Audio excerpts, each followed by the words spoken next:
Assalamu alaikum. Good morning, everyone. Today, a basic EPA training program for newly recruited health assistant was successfully inaugurated at the Civil Surgeon Office in Noakhali. The inauguration ceremony was attended by Civil Surgeon Dr. Anwar Hussain, WHO Surveillance Medical Officer Dr. Toha, Medical Officer Dr. Fattah, EPA Superintendent Mr. Nobir Hussain, others distinguished health officials.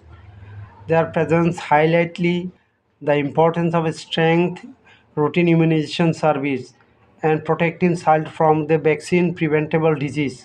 During the program session, the speakers emphasis of the EPI.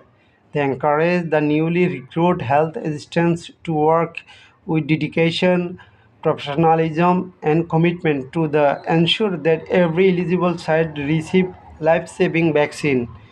A long number of health assistants participate actively in the training through this program. MD Maqbul Hussain, WHO DCM, Noakhali Civil Surgeon Office.